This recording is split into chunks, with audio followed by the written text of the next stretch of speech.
The Biden administration is going to hold its first high-level meetings with Chinese officials in Alaska next week. And joining us to talk about that this morning is the author of the book, The Coming Collapse of China, Gordon Chang. Welcome back to the show, Gordon. Nice to see you again.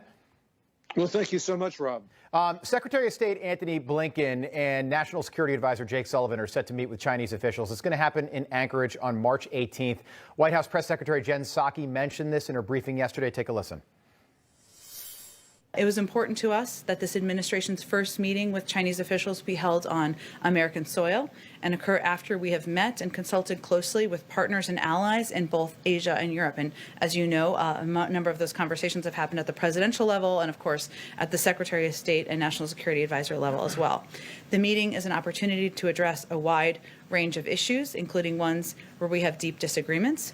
We intend to discuss our expectations and will be frank in explaining Beijing's actions and behavior challenge to the security, prosperity, and our concerns about challenges they pose to the security and values of the United States and our allies and partners.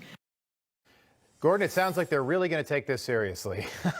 My issue is that we didn't see this with the Trump administration. We did with Obama. We definitely did with Bill Clinton during his 8 years in office. You go to China or you meet with Chinese officials. You make these wonderful agreements. It hits the U.S. news cycle for a day or two, and then the Chinese don't honor or live up to those agreements. Here we go again. Well, you're certainly right about that, Rob. China never honors its agreements with anyone, especially those with the United States. But there's also something other here, and that is, first of all, you've got the meeting in Alaska. That's halfway. And so I think that, yes, it's great that this meeting is on U.S. soil, but it should be in the lower 48, really to make it clear to the Chinese that they're coming to us rather than this halfway business. But also, when we talk with the Chinese, we delay. We don't do things. And this has really been the pattern since the Cold War, that we have these discussions. It slows everything down. We don't impose costs. We need to act first and then talk later. Yeah, hold China accountable. On January 19th, and you and I have talked about this, that was President Trump's last full day in office. His Secretary of State, Mike Pompeo, said that China was, in fact, committing genocide, and then the State Department just confirmed that this week. So when do other countries, when did the U.S. hold China accountable for this? Don't forget, we signed a very good document, I think it was 1948 at the Genocide Convention, saying that if a country was committing genocide, like Hitler did in World War II, if it ever happens again, we've got to step in. When do we do that? Yes. Well, it's the words in the Genocide Convention, and I'm really glad you mentioned that, are prevent and punish. And that does not include shoveling hundreds of millions of dollars to organizations that China controls, like the World Health Organization. We should be imposing those costs now. And especially, we had candidate Biden in August of last year talk about how China was committing genocide. Right. And clearly right now the conversation has changed. They're not thinking about that all.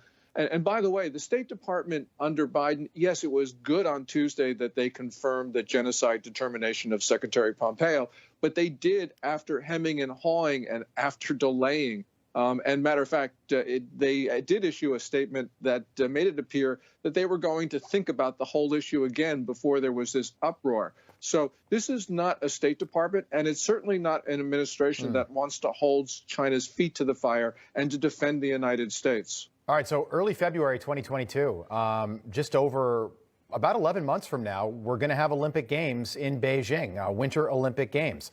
Should the U.S. and other countries boycott these games without question? Well, I think what we should do is, first of all, get the International Olympic Committee to move the games to a country that is not tainted by genocide and other atrocities. The Summer Olympics were delayed. We can delay the Winter Olympics.